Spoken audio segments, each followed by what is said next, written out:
Okay, we just made it through my somewhat damaged La Révolution Française. And I have to say, it was a lot of fun.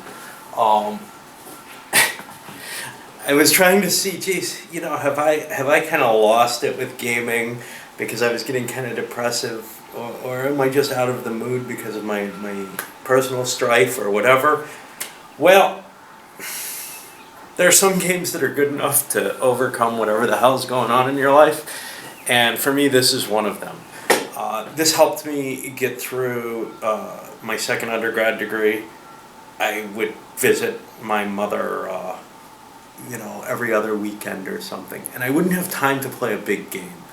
But I could set this up over a weekend, get my homework done, play this, or something. 18xx was another common one, or some very light games like Axis and Allies or something.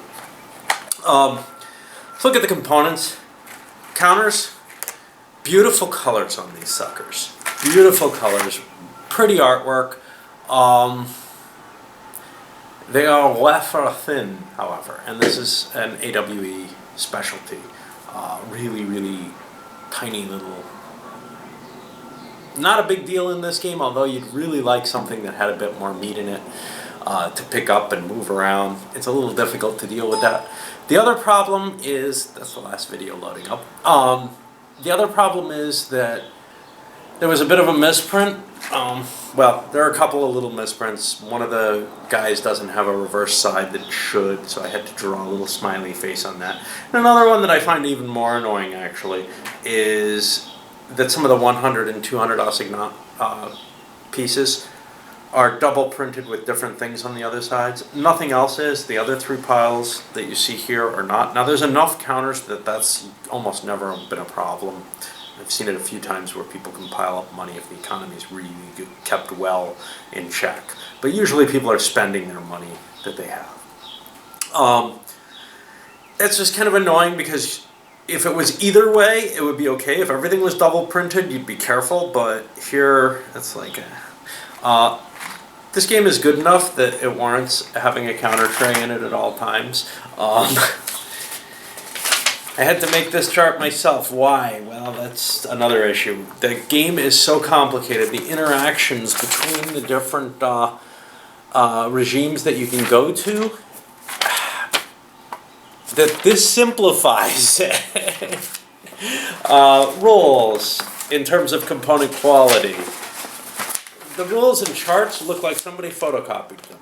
Especially the charts, the rules aren't quite as bad.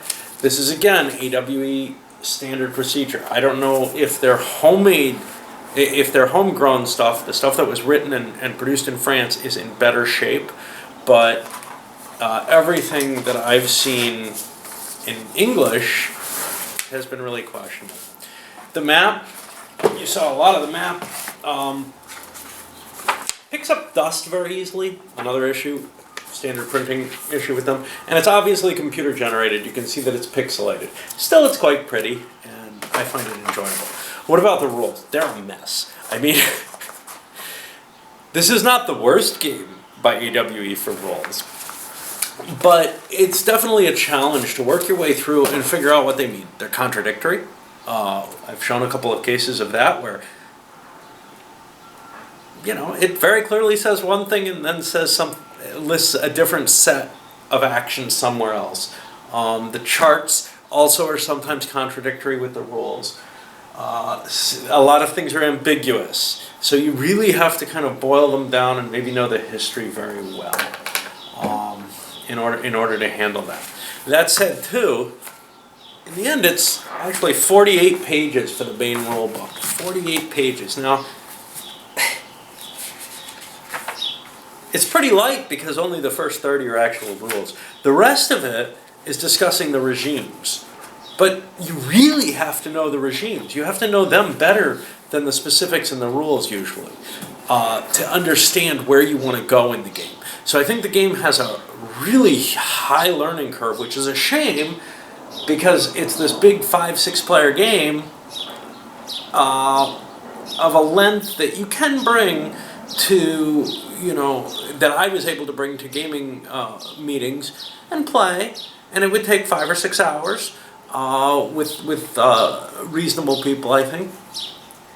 But you don't get a good play out of it if people don't know what they're trying to do. If they're not trying to hit, if they don't understand the objectives, I don't think they're going to get to the good point. And in terms of balance, understanding the objectives isn't enough. As we saw this time, I mean, I've played this thing 17 times, solitaire. And this is the first time that I got a connection. I'm beginning to understand a new way of playing. Now you could just say I'm stupid, and you're probably right, but I think it's a very tough game to get a handle on just what you're supposed to do. Now that doesn't mean it can't be fun. It can be a lot of fun even when it looks completely unbalanced. I rated this thing a 9 when I thought that it was very unbalanced. Now it's gone up to a 10. I don't know if it deserves that, but I mean, it's got so many flaws, but it's just such a beautiful game. Now, what else am I going to say?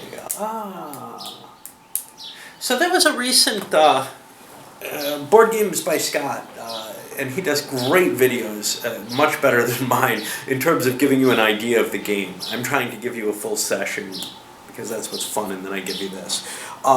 He did a great, very short one on Republic of Rome. He's going to come out with a longer one again. And brought up the connection between Republic and Rome and Junta, which some people may be related to, or are more familiar with. This game is similar to those in terms of flavor. You're walking into a very political situation, more like Republic of Rome in terms of flavor, in the sense that you do have to cooperate. We saw what happens if you don't cooperate. If the 5 players who aren't the royalists can't get it together enough to keep the government safe from the royalists will win. And I think with newer players, that's actually a very, very likely outcome. I've seen it happening less and less in my solo games, but I was entering uncharted territory here. But yeah, it's kind of funny to think of either this or Republic of Rome as cooperative. That's not what comes to mind with me. I'm not a big... I haven't played many cooperative games. I think of things like Hero Quest, where you've all got a single goal, and maybe there's a winner at the end, but it's a very clear goal. Both this and Republic of Rome, there is, this bigger goal: I'm going to win, and if I destroy the Republic trying to do so, too bad. That's more the feeling. I can see someone saying, okay, well, if I can't win, and I've seen this with the Fulon, if I can't win, then I'm in a position where I'm going to come in 4th or 5th. Hell with you guys. I'm going to help the royalists, and I'm going to guarantee 5th, but all of you are going to lose. And that's kind of an enjoyable aspect for me. I can see where it kind of upsets some people.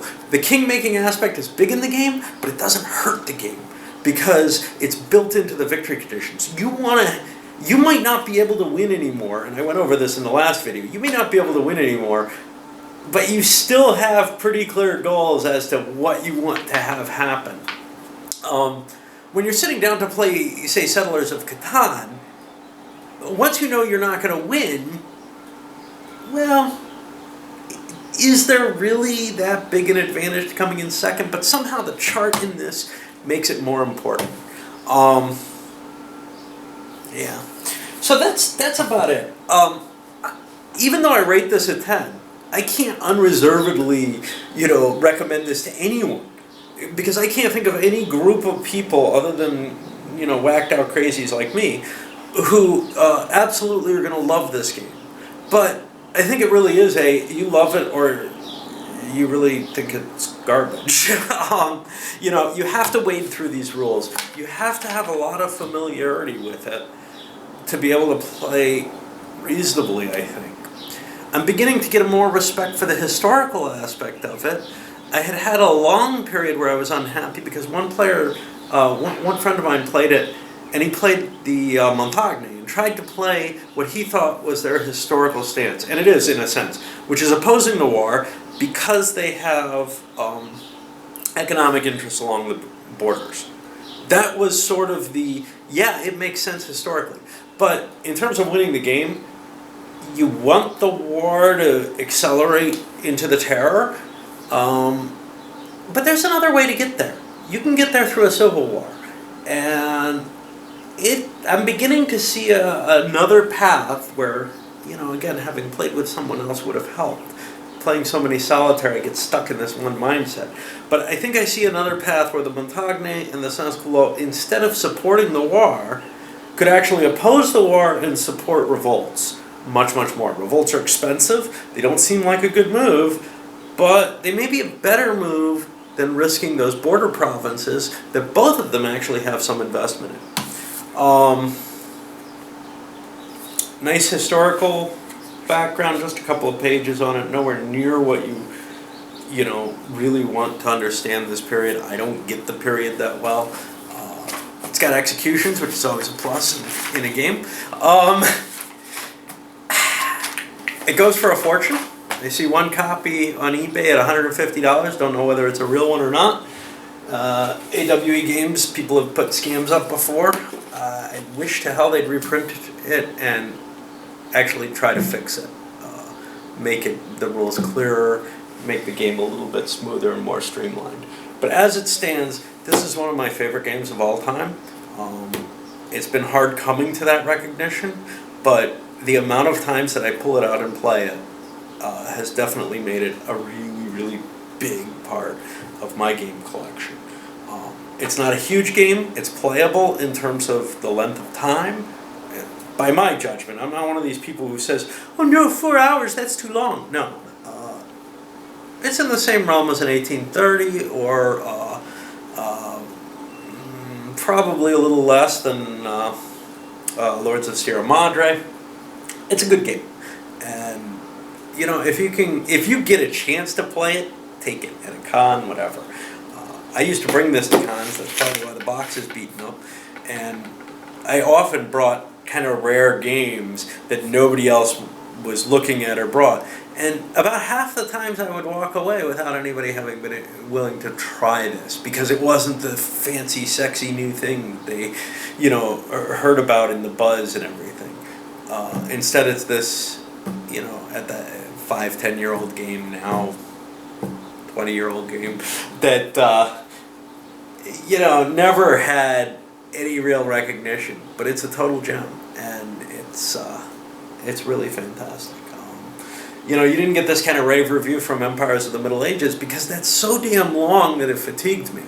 But I feel the same way about it in a lot of ways. I feel the same way about La Grande Guerre, but it's going to be harder for me to give these kind of positive reviews on something that takes me months to play. Anyhow, I hope people get some enjoyment out of this because I sure the hell did.